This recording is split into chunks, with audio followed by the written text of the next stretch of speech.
নমস্কার, আপনাদের সবাইকে স্বাগত। কামাল করে দিয়েছে ভারত। 15,000 ফুট উপর থেকে মাটিতে নামলো আস্ত হাসপাতাল।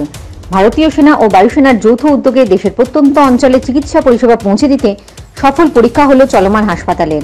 সীমান্ত হোক বা দেশের কোনো দুর্গম অঞ্চল, যুদ্ধক্ষেত্রে আহত সৈনিকদের চিকিৎসা দিতে এয়ারলিফটই ছিল একমাত্র উপায়। তাতে ঝুঁকি কম ছিল না। এই পরিস্থিতিতে বদল আনতে অভিনব এই উদ্যোগ, যেখানে চলমান হাসপাতাল পৌঁছে যাবে দুর্গতদের কাছে। এই পদক্ষেপে সব থেকে বেশি উপকৃত হতে চলেছে দেশের সেনাবাহিনী। জানা গিয়েছে, অভিনব এই পোর্টেবল হাসপাতালের নাম আরোগ্য মৈত্রী হেলথ কিউব।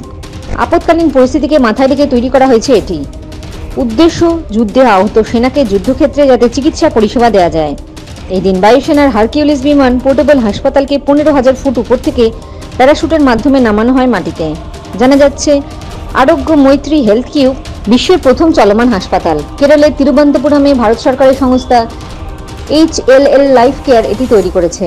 প্রজেক্ট ভীষ্মের মাধ্যমে এটি ডিজাইন করা হয়েছে, যেখানে হাসপাতালের 72 রকম সুযোগ সুবিধা পাওয়া যাবে বলেই জানা যাচ্ছে। যেখানে থাকবে একটা ছোট ICU, অপারেশন থিয়েটার, রান্নাঘর, খাবার, জল, একটি বিদ্যুৎ জেনারেটর, রক্ত পরীক্ষার সরঞ্জাম, একটি এক্স-রে মেশিন সহ আরও নানা ধরনের চিকিৎসা সরঞ্জাম থাকবে সেখানে। জানা যাচ্ছে, চলমান এই হাসপাতালগুলিতে আহত জওয়ানদের চিকিৎসার পাশাপাশি পোড়া, মাথা, মেরুদণ্ড ও বুকের আঘাত, ছোটখাটো অস্ত্রোপচার, হাড় ভেঙে যাওয়া ও বিপুল রক্তপাত হচ্ছে এমন রোগীর চিকিৎসা সম্ভব। একসঙ্গে 200 জনের বেশি রোগীকে চিকিৎসা দিতে সক্ষম এই হাসপাতাল। চলমান এই হাসপাতালের কিউবগুলি অত্যন্ত হালকা ওজনের হওয়ায় সহজেই বহনযোগ্য এবং এয়ারড্রপের পর যে কোনো জায়গায় দ্রুত স্থাপন করা যেতে পারে।